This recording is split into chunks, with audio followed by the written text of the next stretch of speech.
क्या आपने कभी सोचा है कि भगवती तुलसी के 7 शालिग्राम की पूजा क्यों होती है? और कहीं आप भी तो ऐसा नहीं मानते कि तुलसी ही माता लक्ष्मी है और शालिग्राम पत्थर भगवान विष्णु का रूप है। शालिग्राम जरूर विष्णु भगवान का रूप है, लेकिन माँ तुलसी माता लक्ष्मी का रूप बिल्कुल नहीं है। तो वहीं एक श्राप के चलते भगवान विष्णु ने पत्थर का रूप ले लिया था और ये श्राप दिया था माँ तुलसी ने। जानिए इसके पीछे की क्या कहानी है। आपको बता दें, पौराणिक कथा के अनुसार राक्षस कुल में जन्मी वृंदा नाम की एक कन्या थी जो भगवान विष्णु की परम भक्त थी। जब वृंदा बड़ी हुई तो उनका विवाह राक्षस कुल में दानव राज जलंधर से हुआ।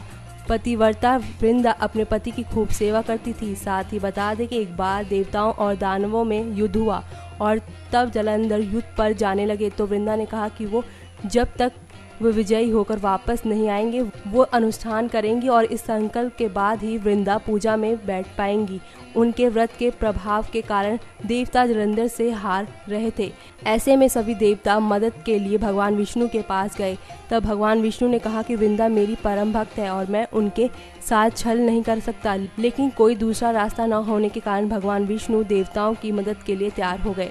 तो वहीं ऐसा माना जाता है कि भगवान ने जलंधर का ही रूप ले लिया और वृंदा के महल में पहुंच गए और जैसे ही वृंदा ने अपने पति को देखा वो तुरंत पूजा से उठ गई और उसने चरण छू लिया और इसी के साथ वृंदा का संकल्प टूटते ही युद्ध में देवताओं ने जलंधर को मार दिया और उसका सिर काटकर अलग कर दिया। वह जलंधर का सिर सीधे महल में वृंदा के सामने गिरा। अपने पति का कटा सिर देखकर जब उन्होंने पूछा तो भगवान अपने असली रूप में आ गए। जानकारी दे सारी बात सामने आने पर वृंदा ने भगवान को श्राप दे दिया कि आप पत्थर के हो जाओ और भगवान उसी समय पत्थर के हो गए थे, जिस कारण देवताओं में हाहाकार मच गया। ऐसे में देवी लक्ष्मी के प्रार्थना करने के बाद वृंदा ने भगवान को पहले जैसा ही कर दिया था। नेक्स्ट न्यूज़ से जूही राय की रिपोर्ट।